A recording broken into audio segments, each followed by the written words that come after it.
안녕하세요. 영화에 대한 다양한 이야기와 비하인드를 소개하는 정브라더스 무비입니다. 이번에 소개해드릴 작품은 1991년 소말리아의 수도 모가디슈에서의 실화를 바탕으로 만든 영화 모가디슈입니다. 모가디슈는 동아프리아의 국가 소말리아의 가장 큰 도시이자 수도로 인도양 연안에 있다. 영화 모가디슈는 베를린, 베테랑, 구남도, 유승환 감독의 4년 만의 복귀작이며 아프리카 모로코에서 100% 롤 로케이션 촬영을 하였다.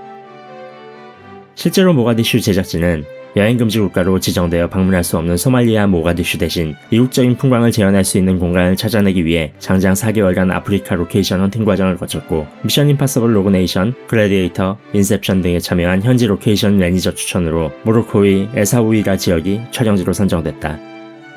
모가디슈 제작진이 가장 염두에 뒀던 것은 무엇보다도 리얼리티였다. 실화를 극화했기에 조심스러운 접근이 될 수 없는 모가디슈의 이야기를 관객들에게 실감나게 전달하는 것이 가장 큰 목표라고 했다. 생생한 당시 느낌을 살리기 위해 당시 소말리아 국영TV 사장의 기록물, 내전에 파견되었던 종군 리자의 사진, 한국 교환학생으로 와 있는 소말리아 대학생, 군사 전문가, 아프리카 관련 학과 교수 등 다양한 계층의 자문을 받았고 관객들로 하여금 마치 내전의 한가운데 고립된 것 같은 느낌을 불러일으킬 수 있도록 노력했다. 1991년 당시는 유엔 가입을 위해 아프리카 외교에 열을 올리던 한국에게 소말리아는 외교적으로 아주 중요한 국가였다.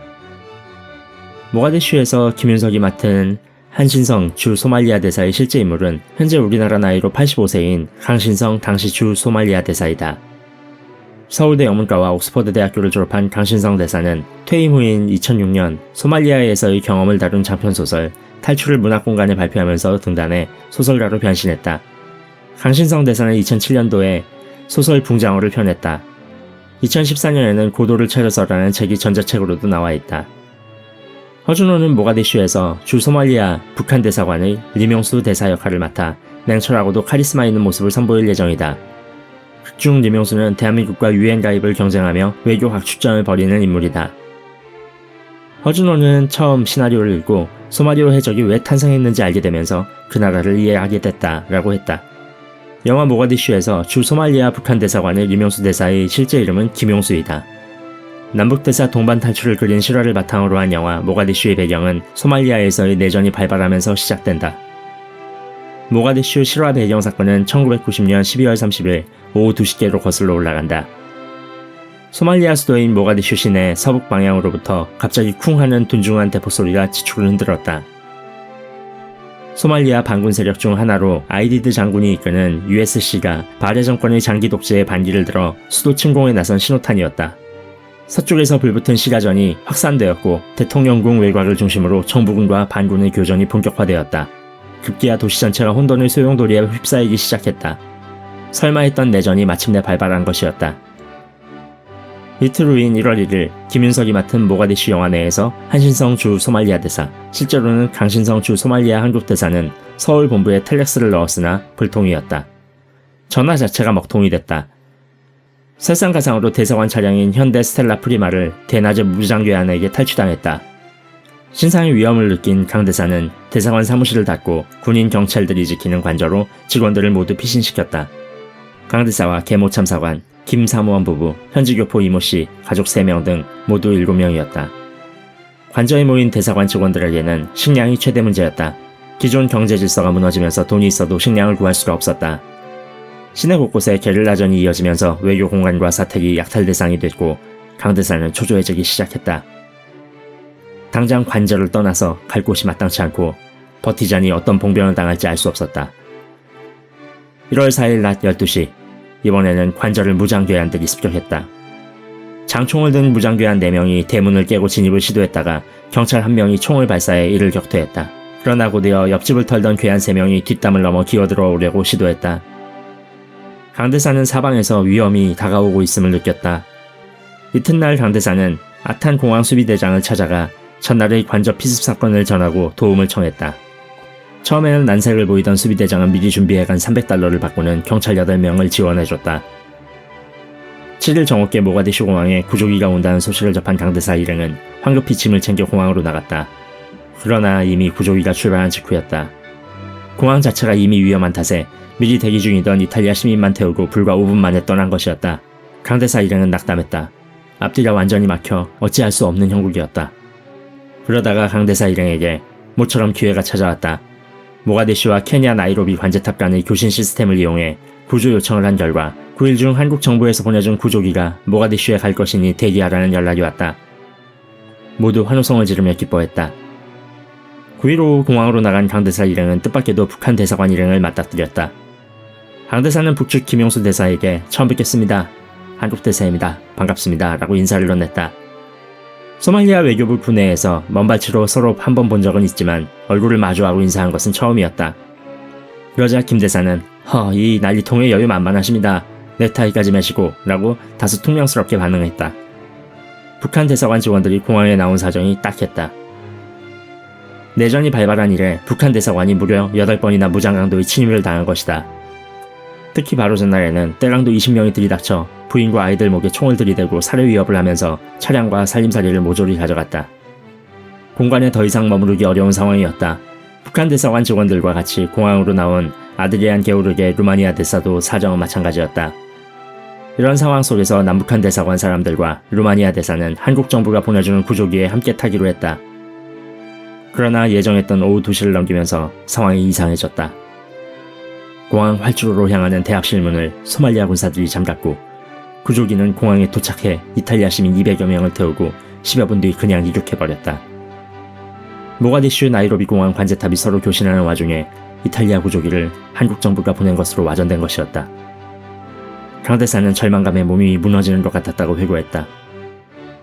발걸음을 돌려 관저로 향하려던 강 대사의 마음속에는 북한 사람들은 어떻게 하지? 라는 생각이 퍼뜩 들었다. 동포를 사지나 다름없는 곳에 두고 혼자만 안전한 곳으로 빠져나간다는 것은 마치 살인 같은 느낌이 들었다. 강 대사는 김 대사의 의중을 조심스럽게 물었다. 미안하게 됐습니다. 관저로 돌아가려고 하는데 김 대사는 어떻게 하시겠습니까? 이에 김 대사는 별 수 있습니까? 공항에 남아서 기다려야죠.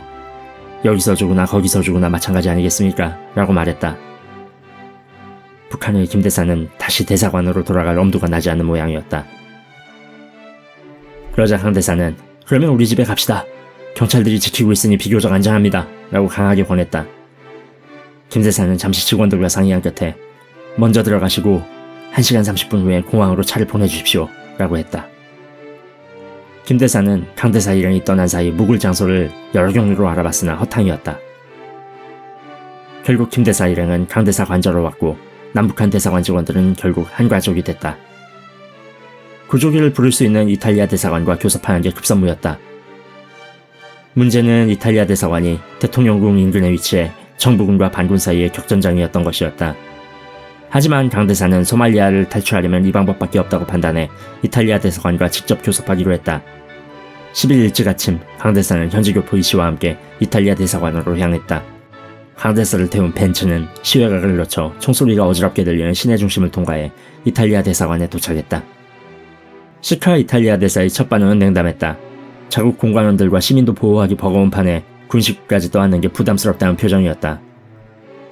강 대사는 하루라도 속히 여길 떠나고 싶다. 제발 도와달라. 라고 간곡하게 부탁했다. 직원들과 회의를 하겠다며 어디론가 사라지는 시카 대사는 서너 시간 뒤에 돌아왔다. 본국 정부의 협조를 얻어 적십자 구조기 한 대를 마련했다는 것이었다. 문제는 강 대사 일행에게 돌아갈 자리가 7 또는 8석밖에 없다는 것이었다. 시카 대사는 북한과는 수교하지 않아 곤란하니 한국 직원들만 태우라고 권했다. 그러자 강 대사는 시카 대사에게 매달렸다. 시카 대사 당신은 우리들의 모세요. 우리끼리는 절대 못 갑니다. 모두 데려가 주시오. 이에 시카 대사는 다시 본국 정부와 협의했고 그 결과 천신만고 끝에 군 수송기 한 대를 추가로 확보하는 데 성공했다. 이제 관저에 남아있는 일행을 안전하게 이탈리아 대사관으로 데려오는 일이 남았다. 시카 대사는 고맙게도 일본 미쓰비시제 외건을 빌려주었다. 관저로 돌아온 강 대사는 남북한 직원들을 모두 불러 모았고 전체 22명이 차량 4대에 나눠 타기로 했다. 선두에 설 벤츠차는 현지교포 이씨가 운전했고 두 번째 김모 사무원이 운전하는 공관장 차에는 남북한 대사들이 함께 탔다. 북한 박모 서기관이 운전하는 외건이 그 뒤를 따랐고 마지막 차량은 계모 참사관이 맡았다. 오후 3시 30분경 남북한 대사관의 차량 행렬은 이탈리아 대사관을 향해 출발했다. 시내 중심가인 주마거리에 들어서 중앙은행 건물을 막 지나려는 순간 칼날 같은 총소리가 터져났다. 이들 행렬을 반군으로 인한 정부군이 집중사격을 가한 것이었다. 이를 피하기 위해 차량들은 우측 골목으로 들어섰고 다시 좌회전해 이탈리아 대사관으로 이어진 큰 길로 나왔다. 그런데 세 번째 외건의 상태가 이상했다. 자동차가 똑바로 가지 못하고 길을 중앙분리대 위로 뒤뚱거리며 올라갔다가 다시 뒤뚱거리며 내려왔다.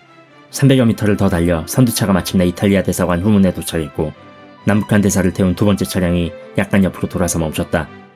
그때 외건 차량이 두 번째 차량의 옆구리를 쾅 하니 들이받았다. 가까이 다가가 보니 차 안에서 북한의 박서일관이 백지장 같은 얼굴에 코피를 흘리며 운전석 뒤로 젖혀져 있었다.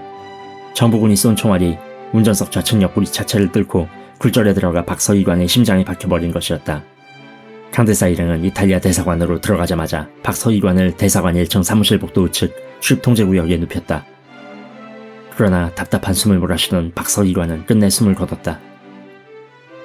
강대사는 혼절한 부인에게는 남편이 이탈리아 로마로 치료받으러 갔다라고 말하고 시체를 청소용품 광에 넣어두었다가 그날 밤 현관문 남쪽 화단에 매장했다.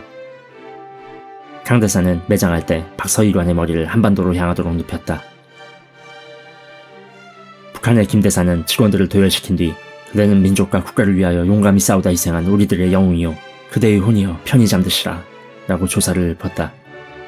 이탈리아 대사관저 현관에 숙소를 차린 남북한 사람들은 하룻밤을 보냈다. 이튿날인 11일 구조기가 공항 하늘을 맴돌다가 그냥 돌아갔다.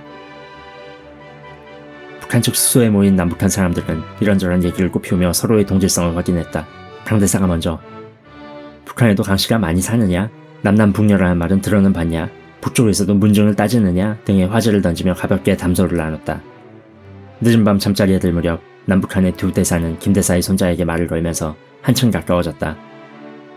이탈리아 대사관 측은 이튿날 1월 12일 오후 4시에서 6시 사이 이탈리아 시민과 함께 남북한 대사관 직원 일행을 공항으로 이동시킨다는 계획을 세우고 그 시간대에 정부군과 반군이 전투를 중지해달라고 요청했다. 마침내 대탈출의 날이 밝아왔다. 아침에 영국 BBC 방송이 코리아 외교관 한 명이 소말리아 내전을 피하던 중 피격으로 숨졌다고 보도했다. 이미 본부에 보고할 전문기한을 마친 강대사는 북한의 김대사에게 박서일관 사망과 북한 직원들의 근황을 평양에 보고해야 되지 않겠냐고 물었다.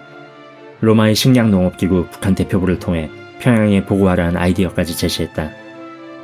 이때 강대사는 본의 아니게 남북한 최초의 통합대사 역할을 했다. 강대사는 김대사가 북한 직원들을 시켜 만들어온 전보 기한문의 이 표현을 직접 수정하고 심지어 영문 번역까지 손수했다.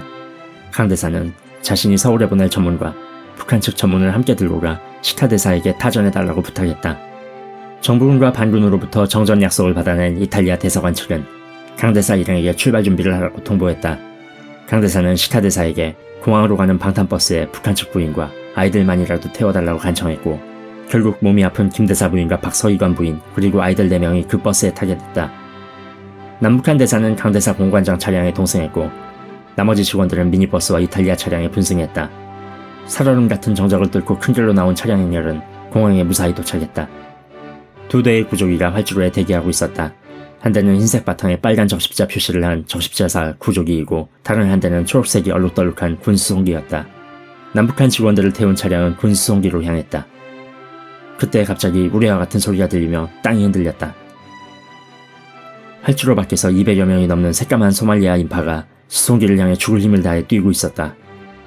강대사 일행은 인파에 휩쓸리다시피 하며 수송기 후문에 다다랐다.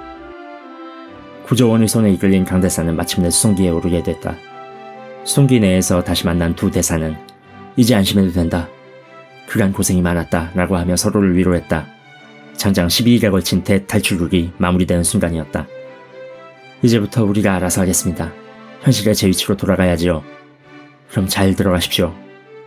언젠가 다시 만날 날이 오겠지요. 예고된 숙명의 이별이었지만 두 사람의 가슴 속에 애잔함이 밀려들었다. 총성이 빗발치는 먼 전란통에서 함께 죽음의 사선을 넘어나들며 극적으로 동반 탈출한 강신성 주 소말리아 한국대사와 김용수 북한 대사의 이야기이다. 1991년 1월 12일 오후 8시 30분 케냐 남부 도시 몬바사 공항의 활주로에서 소말리아에서 탈출한 남북한 동포 20여 명은 서로 부둥켜 안으며 뜨거운 작별 인사를 나눴다. 오늘 소개해드린 모가디슈의 비하인드는 여기까지였습니다. 다음에도 재밌는 영화를 가지고 찾아오겠습니다. 구독, 좋아요, 알림 설정 부탁드립니다. 감사합니다.